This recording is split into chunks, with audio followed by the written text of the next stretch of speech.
Hi, everybody. I'm Bob Bowman, Editor-in-Chief of Supply Chain Brain, and I want to welcome you to this special presentation asking the question, is Parcel Consulting dead? First of a two-part series presented by Reveal. One quick reminder, there will be an audience question and answer session at the end of this presentation. Audience members are encouraged to submit their questions at any time during the presentation by clicking on that Q&A button at the bottom of your screen. So, apps and data science based on software as a service or SaaS have dramatically changed the role of accountants, travel agents, real estate agents, and stockbrokers. Expect the same thing to happen in the parcel consulting sector, as shippers acquire the ability to do on their own what consultants traditionally did for them. Forget about the old gain share model. In an industry full of consultants, the future is now. So today, we're going to hear about technology that gives shippers advanced data science capabilities and is less expensive, more accurate, and more effective than the consulting services that shippers have relied on for decades. Let's learn about how you can get ahead of the curve and achieve significant cost savings in the process. With that, I want to introduce our speakers for today. Josh Dunham is CEO of Reveal. Josh co-founded the company in 2006 and today is responsible for advancing the company's corporate strategy. Under his guidance, Reveal successfully launched the first shipping intelligence platform for parcel shippers and is now the industry leader in machine learning technology. Prior to co-founding Reveal, Josh served in several sales roles at DHL. Catherine Small is Chief of Staff at White Labs. Kat is a seasoned logistics professional with over 20 years of experience in the field. Over the course of her 9 years at White Labs, she's developed expertise in logistics, project management, and IT support, making her a key contributor to the success of the organization and a collaborator with cross-functional teams at White Labs' 3 locations. So with that, I want to turn the presentation over to Josh Dunham. Josh, take it away. Thank you very much, Bob. So here's the agenda that we're going to cover today. And really looking forward to diving in. So first things first, we've had the ability to interview and work with literally thousands of parcel shippers out there. And what we found is that the best parcel shippers, they don't think about parcel once or twice a year. It's something that they're constantly thinking about. There's jobs that need to be done, whether it be daily, weekly, monthly, or even annual, if not even less frequent than that. But what we have found with the best shippers out there is that what they do is they follow a very, very similar methodology. And that methodology is that they have the ability to plan. So the best parcel shippers out there have the ability to forecast their expenses going into the next year. They have the ability to budget. They have the ability to support strategic decision makings with data and analytics. They can execute data all the way down to the SKU level and visualize data that way. The next thing that they do is they have the ability to measure. And when measuring, they have the ability to compare their performance to their peers. They have the ability to report on vital factors. They can also understand the budgetary impacts that changes that the carriers make, whether that be at the end of the year with the rate increase every year, or maybe mid-year increases has on their profile. The next thing they have the ability to do is optimize. So they know exactly what discounts that they can get. They understand how to ask for those discounts. They have the ability to, leverage data marks or data points. And then lastly, they have the ability to monitor. So they are tracking, their agreements, making sure that they are compliant, making sure that the carriers are compliant, making sure that they're not losing discounts because of anything expiring or revenue bands changing. They have the ability to recover refunds due to late charges or any billing errors, and then they're monitoring for fraud. Now, we call the collective nature of doing all of these things active shipping management. So once again, it's not necessarily something that shippers are focused on, once or twice a year. For today's conversation, We're going to focus more on the optimized section. And what we found is that there's a lot of cost savings to be had in this area. So one thing shippers and just businesses in general do, especially in times of downturns in the economy or, potential recessions, is they look to cut costs. And quite honestly, one of the areas they look to cut costs is in the consulting engagement space. And they target those types of engagements as an area to cut costs. And one of the things that we found is that technology now has the ability to reduce costs, but at a fraction of the expense that consultants are accustomed to charging. Let's look through history. When you look through history, technology has, a vast history of displacing high-touch professional services industries. And, you look at travel apps. When was the last time anyone used a travel agent to book travel?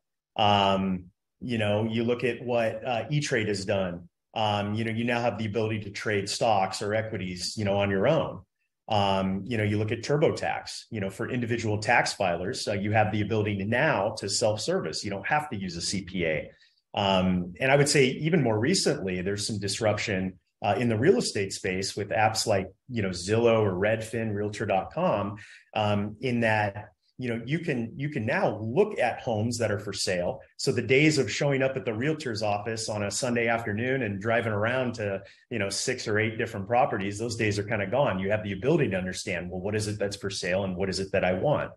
And that's really what's at the heart of what we've created, is we've created an app that can disrupt the parcel consulting space by way of technology.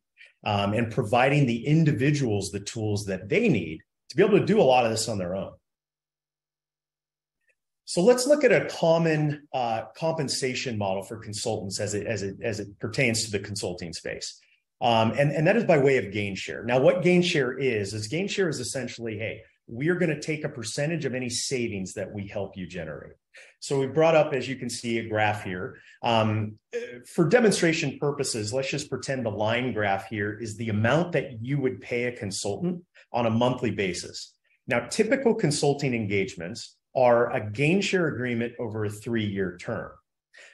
So as you can see, the amount changes every month that you're going to have to pay a consultant. And these are some of the problems that our customers came to us and described that they have. So the amount that you're going to be charged by a consultant is unpredictable. As you can see, each year there's a spike. That spike is, seasonal variability. It's your peak season. You're going to have to explain, to accounting, why did we pay the consultant, double what we were accustomed to paying them? It's because you ship more and the savings increased, during that month. The other thing that gain share does over a long period of time is as your rates increase, or as your shipping even increases, whether that be by way of the general rate increase, or maybe you increase your volume because of organic growth, or maybe even, you have a merger and acquisition that increases, your shipping volume. There is a correlation between the amount that you ship and the amount that you have to pay a consultant. And the more you ship, the more you're going to have to pay a consultant. Now, at the end of the day, our customers came to us and they said, look, we love the cost savings, but there has to be a better way. There has to be a different way. And at the end of the engagements, the majority of our customers have gotten some payment fatigue. And they've kind of just gotten fed up with the engagements. And as a result of that, the retention levels in the consulting space are really, really low. That is until now. So I'm going to turn it over to Kat Small with White Labs, and she's going to talk a little bit about her experience. Thanks, Josh. So what White Labs does is we make liquid yeast for breweries, wineries, and distilleries. This is a very, very perishable product. So with that, it has to stay cold. So the majority of our volume, as you see, is priority overnight or next day air for UPS. We do have 3 locations. We have a West Coast location in San Diego, California, East Coast here in Asheville, North Carolina, and then a Europe location in Denmark. So we have set it up to where we have really good settings, locations for each of our operations. So we started with Reveal about 6 years ago, and we started with the gain share feature. After about 3 years, my money boys were knocking on my door. They had payment fatigue and they were kind of over it. So they're like, what do you think? Do you think you can handle this yourself? And I was like, yeah, I think I can. I got a little cocky. And so we took a year off, and that next year I made a mistake on a contract with FedEx and cost us some money. So we ended up switching back to Reveal, and this is when they had the platform. So it was great. It made me learn more about the logistics because it also trains you a little bit at the same time. In January of 2023, this year, we switched over to UPS. We had been with FedEx for over 10 years, and it was the analytics inside of the platform that led us to this decision. When you see the side-by-side of your agreements with FedEx, your agreement with UPS, and you see where the savings are, it's not really a if we should we do this, it's a when can we do this, when can we start saving money. And it was the platform that made us do that move. So back to you, Josh. Great. Thank you, Kat. So we're going to transition, and we're going to talk about 3 critical steps to a successful negotiation. And it really is as simple as knowing your shipping profile, knowing what specifically to ask for, and then lastly, knowing how to ask for it. So let's start with knowing your shipping profile. This is oftentimes, from our perspective and in our experience, the most underutilized leverage point that shippers have with the carriers. It's knowing your profile almost as well, if not better than the carriers do. Knowing, very, very important metrics, inside the parcel shipping, knowing the impact, of carrier rules, such as like the minimum reductions, which essentially is the minimum price floor that the carriers have, knowing the impact of that price floor. So what you're looking at here is just pretty simple dashboard that we actually have in our app. And prior to creating our app, we conducted somewhere between 300 to 400 customer interviews. And one of the very first things we asked our customers in those interviews was, what are the most important KPIs, or what are the metrics that you pay attention to in shipping? Now, our dashboard is kind of a culmination of the answers to that question. So we put it together, and it's helping shippers really understand their profile. So the next component is knowing what to ask for.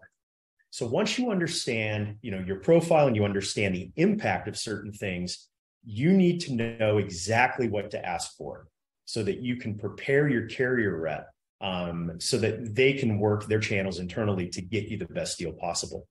So what we have the ability to do in our app is we have the ability to digitize your carrier agreements. You literally can just drop in your carrier agreement into the app. We're going to parse the agreement and give you a digital version of the app. And you're going to be able to, as Kat said, compare side by side. Now, in regard of knowing what to ask for, our app actually has the ability to run a market analysis over your shipping to determine exactly what discounts FedEx and UPS can actually give you. And you're going to see that in the second column, the teal column, where it says the reveal targets. So what shippers used to have to rely on a consultant to do, you can actually get directly in the technology, in the app. And then what we actually do is we run a full model over that target pricing, or those targets, and we can show you side by side with your current agreement, over your data set, what would that have saved you? So in this case, you can see it's almost $146,000 in this specific example. But knowing what to ask for is key when negotiating with the carriers. And last, but certainly not least, is knowing how to ask for it. So the way that carrier negotiations work is you need to create a case and go to your carrier rep. And you need to partner with them, and you need to work with them. You need to know exactly what to ask for so that you can prepare them to go to their pricing analysts internally and create the case for you internally on their end. So what we've created in the app is essentially a knowledge base on how to negotiate with the carriers. So there's going to be a timeline on what to expect during a negotiation that you're going to have access to. You'll be able to see, frequently asked questions. What do I do if I get stuck? What do I do if the carrier says no? Things of that nature. So you're going to have a lot of video support.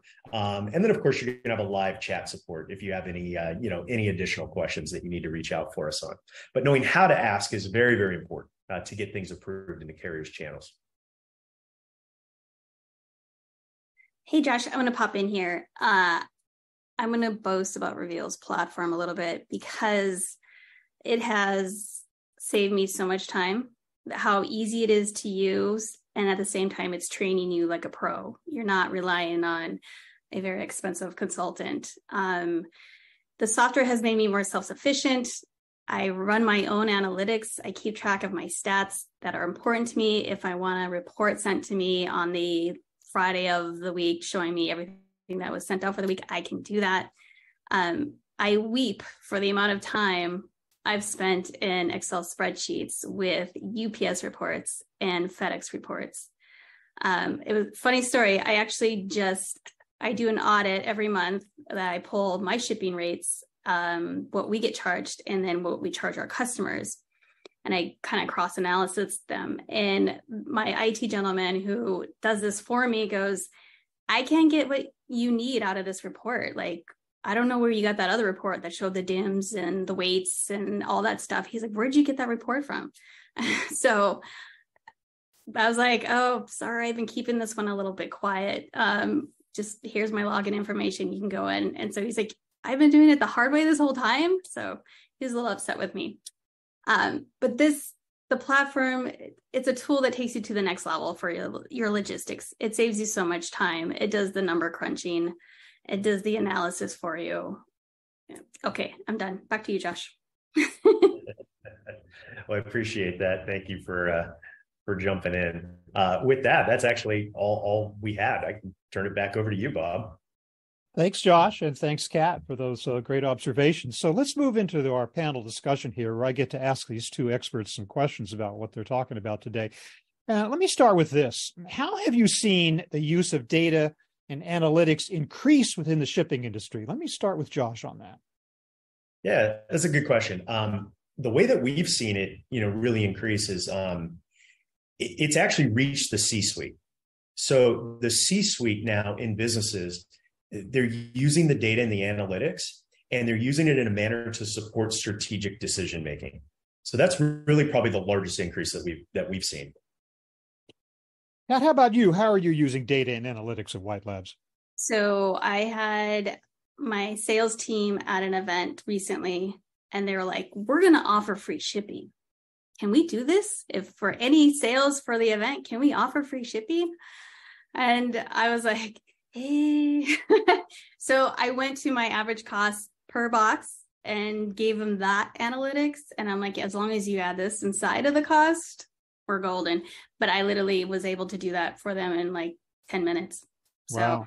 It's great move. Yeah. So I'm wondering also, what happened to the other industries that were impacted by self-service tools and data-driven decision-making? How did the consulting role evolve there? Josh? The truth is that those other industries, it's not like they just went out of business, right? What they had to do was they simply just had to evolve and, use travel agents, for example. For me personally, if I'm going to book individual travel, I can do that on my own, right? I don't need to go to a travel agent to do that. However, if I'm booking a trip for my family, extended family, and I've got a dozen people that I'm trying to book for and coordinate flights and hotel, and oh my gosh, we want to sit together, it's very complex. That's a situation or an opportunity, I would say, for a travel agent. So it's just evolved into more complex situations. Yeah, they really got to up their game to more of a value-added offering in order to justify their continued existence. That's a good point. So how would you advise a company to get started with applying data and analytics to their shipping process? Josh? Yeah, one thing that's key in our business is we like to start with the end in mind or start with the goal. The thing with data and analytics is it's almost endless, to the point that you can start using them and even use them. And, one thing with BI tools or analytic tools is they become so vast that you can almost lose sight of what you're even trying to look for. And they can become very, very difficult to derive meaning from. And actually make decision making and actually make strategic decisions from. So that's really it, is start with the end in mind, have a very, very clear goal on how you're going to try to use the analytics or what analytics it is that you're looking, to get to solve a specific problem. Kat, do you have any examples of how you are actively doing this? Yeah, we just switch boxes.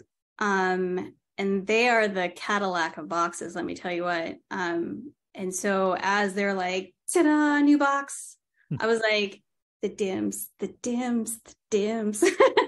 So it's one of those things that everybody on your team has to be full circle with new projects and stuff like that. And I think also that companies, especially when they're new into dealing with logistics, they don't know what they don't know.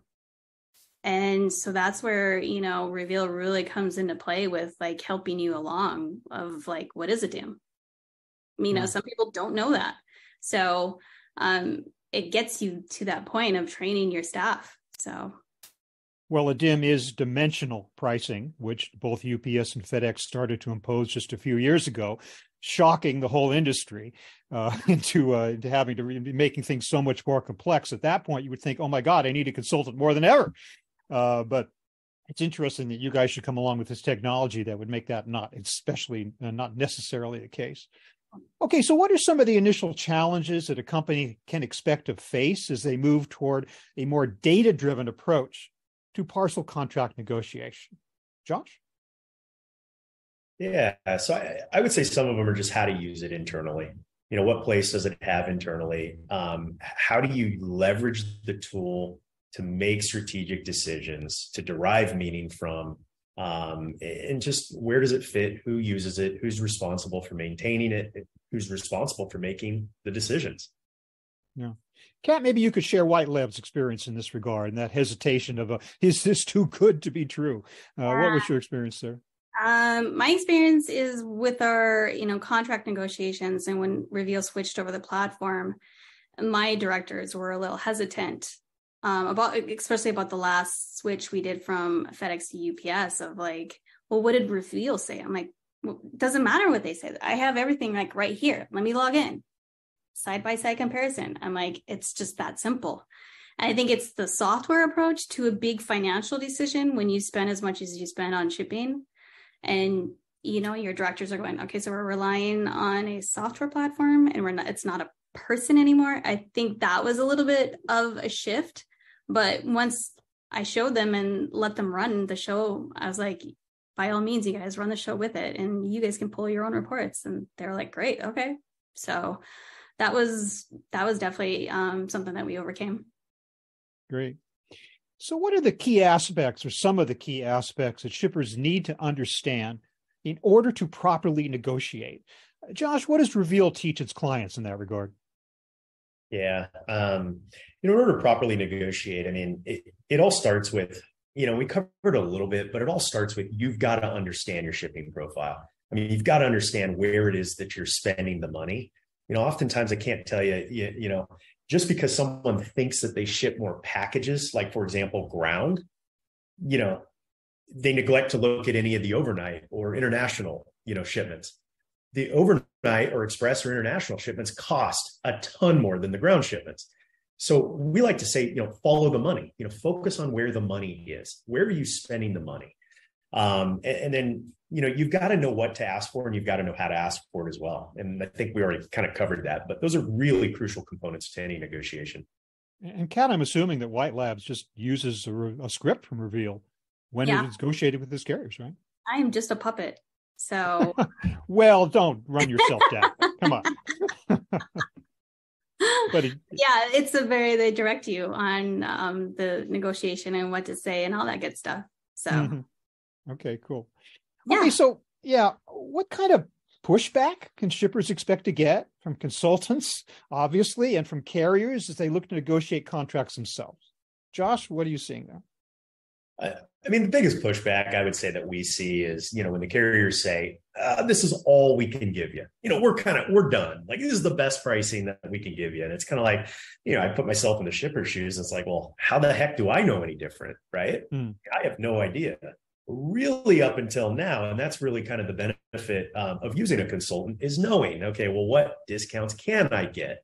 Can the shippers actually give me more, or are they truly kind of at the end? So it's really, that's kind of the major pushback to be, on the lookout for. Kat, what's your personal experience in that regard? Did you experience any of this directly at White Labs? Yeah, I never take the first offer. You kind of get negotiation fatigue sometimes when you're doing back and forth with like FedEx and UPS, that you really just gotta stay with it and stay the course. And Reveal has been there for my calls of talking me off the ledge too, where I was like, I'm just gonna sign it because I'm over this. And I'm like, no, not yet. Yeah. So, never take the first offer. That's pretty brave, especially in a business where just two major carriers dominate so much of the business. And you get this feeling like, oh my God, I just have to do what they tell me to do. Yeah, it's true. Obviously not the case. So I'm wondering about what might be some common pitfalls or misunderstandings that could lead a shipper down the wrong path when analyzing the processes and renegotiating a deal. Josh? Yeah. I would say, really the biggest thing that we see is not knowing your shipping profile. And it's just making a mistake. It's being focused on the wrong thing. It's negotiating an area that has very, very low impact. And just one example, and I'm gonna get a little into the weeds, but one example that we see, and it's almost the most common thing we see, is when it comes to minimum reductions or pricing floors that the carriers set. So the pricing floor is essentially, look, the carriers say, we don't care what discount we give you, we're not going to ship this package below this amount. And oftentimes we see shippers just become fixated on negotiating more discounts. It's like, I got to get a bigger discount. I've got to get a bigger discount. But if you're already hitting the pricing floor, negotiating more discounts isn't going to do anything. You actually have to look at negotiating the pricing floor itself. So that's something that you can actually see in the app. And that's probably one of the biggest areas, we see that, common mistakes. What's the right time to renegotiate a contract with a carrier? Is there some kind of an annual window or an optimal time of year? What do you think? I could take that one. Yeah. Go ahead, Josh. Yeah, I would say, I like to think about it every 12 to 18 months. Now, that's not necessarily perfect advice because the answer is really, it depends. I would say if there's any significant change to your shipping profile, that's a really good time to negotiate. And if you're not going to do a full negotiation, at least create an addendum for the agreement, some changes. So if you start shipping maybe a new product, might shipping to if it's international, maybe a new lane, different zone profile. I mean, really any changes, heavier weights, lighter weights, could be really anything. Is it B2C, B2B? Did you, bring on a new customer? So really anytime something significantly changes your shipping profile is going to be a really, really good time to approach the carrier and work with them on it. What's your policy on that at White Labs, Kat, in terms of when you want to renegotiate? Pretty much the same thing. We just brought on dry yeast. And so with dry yeast, you don't have to next day air it. So it was a good time to look at our ground rates and ground shipping. So I did the same thing. It's like, okay, so we're moving this new product. Let's look at grounds and what our rates are. Because I haven't had the focus on ground when we've been doing the renegotiations because we don't ship that much ground. So yeah, absolutely. Great. So let's be clear. We are not ejecting consultants from the universe entirely. We've made that clear up to this point. So the question then would be, when would companies still benefit from working with a consultant? Josh? Yeah, I think it's when you've got a bunch of complexity, in your shipping or parcel operation, and what I mean by complexity, when I'm thinking, multi-sourcing. So using multiple carriers, and you want to look at that when you've got multiple nodes or multiple, distribution centers. Those are going to be instances where you can bring on a consultant. I would also say, level of expertise that you have, negotiating with the carriers, or your level of expertise understanding your shipping profile. If you've got a whole bunch of expertise, you may not need a consultant as much as someone that just has, quite honestly, no idea. So I'd say, yeah, those are kind of a couple different areas. Great. So outside of negotiations, what are some of the other things that a company can learn from an analysis of their shipping functions? And how can these lessons help to improve efficiencies and lower expenses? Kat, maybe you could talk about how White Labs uses audit and reporting and the like. What's your strategy there? Yeah, like I said, with our new boxes that we just rolled out, I kept an eye on my average cost per box, because I was just like, with these DIMs, our price per box is going to go up and it's going to skew the averages. Mm-hmm. So that was definitely something I was logging in every day, looking at, seeing how it was adjusting day by day. Definitely helped us out to look and keep an eye on the charges and the expenses coming through. Yeah. And by the way, Kat, I know that you're in a very specialized area. You're not like a consumer products shipper, but I'm wondering if you are affected during peak seasons when UPS and FedEx start putting caps on the amount of business that they will accept from their customers. Does that affect you or not? It hasn't yet. So no. Okay, cool. Thank you. Yeah. So unfortunately, at this point, Kat has to leave us. I'm sorry to see her go, but she has a prior commitment. I want to thank you so much, Kat, for your participation in this discussion and your sharing with us your experience at White Labs. Thanks again. And we wish you all the luck in your future negotiations with parcel carriers. Thanks very much for being with us. Sounds good. Thanks, guys. Bye, Josh. At this point, then, let's move into the audience question and answers portion of our presentation. And even as we are answering the questions that have already come in from the audience members are encouraged to continue to submit your questions while we are doing that, just by clicking on that Q&A icon at the bottom of your screen, and we will get to as many of these questions as we can, time permitted. So, Josh, it's you and me. Let's listen to what the audience wants to know from us.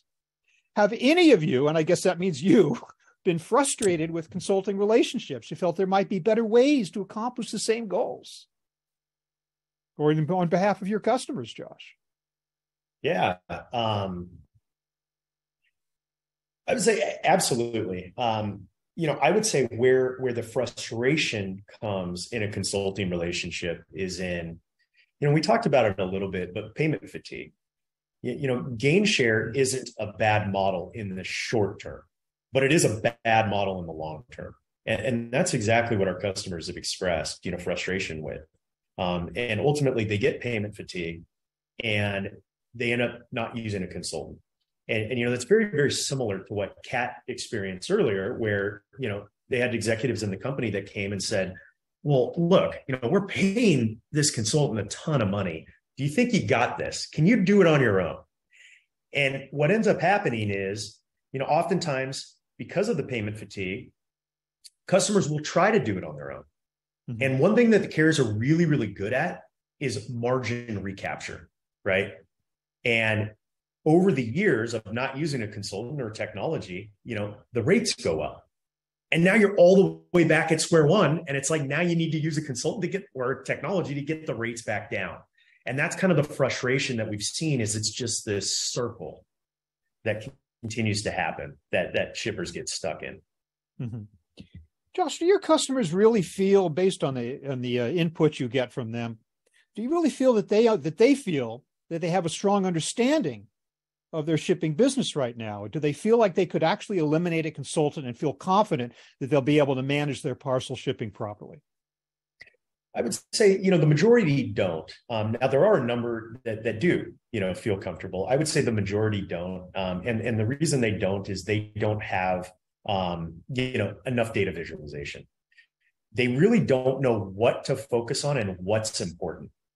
And that's really, that was really revealed in our customer interviews, is our customers said, look, I have BI tools and I have access to dashboards and we've got a whole bunch of data.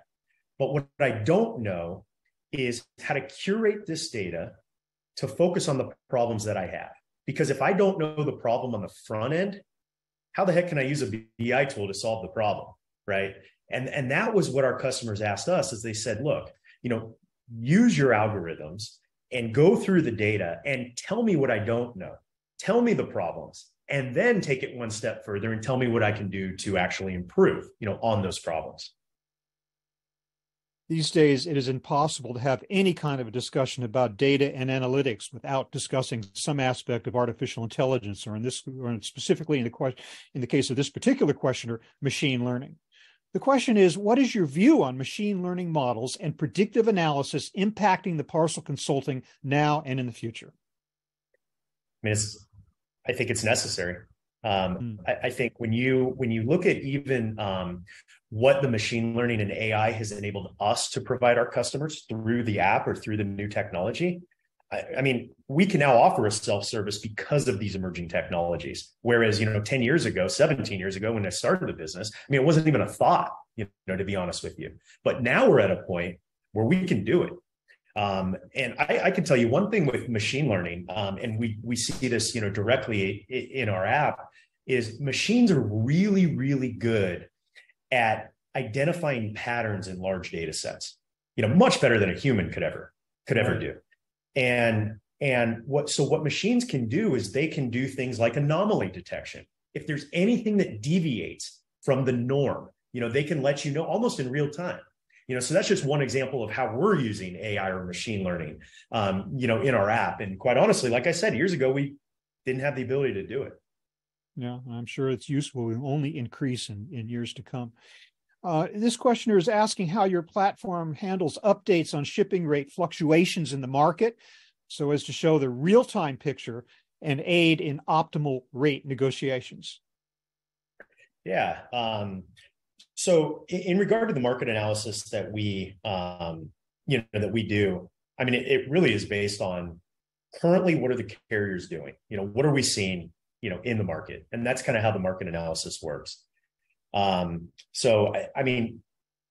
Is it real time? I don't know that I would say it's exactly, real time, like right now, what are the carriers doing? However, it is based off of, historically, what are the carriers doing, over the course of the last 30, 60, 90 days? Mm-hmm. With regard to data and analytics, do your customers feel that there are actually improvements that can be made right away as to how they deal with their carriers? Is this like an instant kind of solution, I guess the questioner is asking? And how do you apply this to the shipping business? Yeah, that is a really good question. I would say, inside the app, it absolutely is instantaneous. You have the ability to connect your carrier data. And as we start downloading the data, the algorithms start combing through the data, and you're going to get immediate insights. One insight in particular is, how well are you doing relative to your peer groups? Are you performing well, or are you not performing well? Our customers told us we need to know that. The next thing they told us was, in what specific areas, am I doing well? And in what specific areas am I not doing well? So you're going to get that immediate feedback. You're doing well here, you're not doing well here. And one of the things we also offer, I didn't touch on it too much, but I did provide a visual on it, is we've created a scoring system.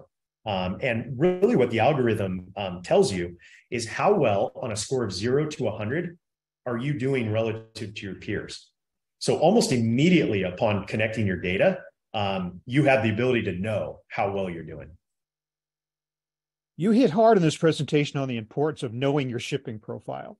This question is basically, is that the case? Does your customer base actually listen to you? Do they, in fact, know their shipping profiles better than they did in past years? And is that actually helping them to become more efficient, more effective, and, in carrier negotiations? It absolutely is. The more, and I'll tell you what the difference is the way that we've curated the data in the app is it drives meaning out of the data for you. And that was really key to what our customers wanted. They didn't want a BI tool, that looked like any other BI tool. They said, look, you're the expert in parcel. Tell me what I need to know. Tell me what I need to do. And so that's really what we focused on. And that's really at the heart of the foundation of how the app operates. So in the UI, the user interface itself, it makes very complex, kind of notions or situations in the data. It makes them simple to understand. Like, so for example, I know Kat talked earlier about dimensional weight, right? And box dims and all that kind of stuff. One of the things that's important with dimensional weight isn't necessarily just the dimensions of the box or, is dimensional weight occurring on my box or not? But one of the things that's really, really important is, well, what's the impact when dimensional weight occurs? And the impact is, what is the difference between the actual weight of the box, what I would have been charged, versus what's the dimensional weight of the box? So when dim weight occurs, if you have a 6-pound increase, a 10-pound increase, that's specific information you can use to go directly to the carrier and partner with your carrier rep, in order to mitigate the impact. Mm-hmm. Also, going forward, it would help you to understand better as to, better package dimensions and better fit the what's inside. You're not shipping so much air and therefore not spending so much money with your carriers. This questioner just wants to know if you have examples or just know about shippers who actually did negotiate with carriers directly in the past. And if so, what were some of the toughest elements to understand? Yeah. The toughest thing to understand, and this is actually one of the major problems our customers came to us and said was, when I'm in an RFP with the carriers, I get an agreement from FedEx, I get an agreement from UPS. These agreements are like sometimes 30 plus pages long. There's a lot of fine print. There's a lot of confusing, kind of pricing matrices, different prices or different discounts for different zones, weights, et cetera, right? Carrier contracts are complex. Parcel is probably the most complex contract in shipping, in all modes of shipping. So that being said, the ability to compare side-by-side agreements has been just a game changer for our customers. And that's what they said, is we just don't have the ability to know how much savings is the FedEx agreement, how much savings is the UPS agreement. So in our UI in the app, we've provided just that. You can upload the agreement, it'll run a model off of all of your data, and it'll show you exactly how much savings is to be had from the FedEx agreement, from the UPS agreement. Definitely a case where knowledge is power, and knowledge comes from access to data and analytics in a way that shippers have never had before, even when they had consultants to hold their hand. So interesting. Unfortunately, Josh, we are just about out of time, but we do have time for one final question. I'm going to hit you with it right now, so get ready. Is Parcel Consulting dead? Drum roll. Well, simply stated, Bob, the answer is no. It's not dead, right? The more complex answer is that it's going to change, and it's going to change significantly. The parcel consulting space, it has to survive. As we mentioned, technology has a history of displacing high-touch professional services industries. The exact same thing is going to happen here in the parcel consulting space. Much like most of us aren't using travel agents on every occurrence to book travel, you don't need to use a consultant to go to the carriers to negotiate. You now have the ability to do that on your own in a self-service model, paying a fraction of the cost. Fantastic. Well, it's a very much more complex world in parcel consulting than it ever was before. But the idea that you don't necessarily need a consultant to help you get through this is a really interesting observation. Thank you so much for the nuance in answering that question, Josh. And I do want to thank both you and Kat Small for this great, very informative presentation that I think affects just about every business who ships parcel. And is that not almost every business? So it's been a very valuable experience. Thank you very much. Here's where you can connect your carrier data to see what shipping intelligence from Reveal can do for you. It's free. There's a user code and there's a URL. You don't have to scramble down that URL on a piece of paper, though. This information will be sent to all attendees of this conference. And hey, don't miss the next episode in this two-part series from Reveal. The theme will be 4 key success factors to parcel spend management. That's October 18th, 2023 at 2 p.m. Eastern. Once again, Josh, thank you so much for your great insights. Thank you, audience, for your attendance and your great questions. Everybody, take care. Have a great day. Thank you very much. Take care. Thank you, Bob.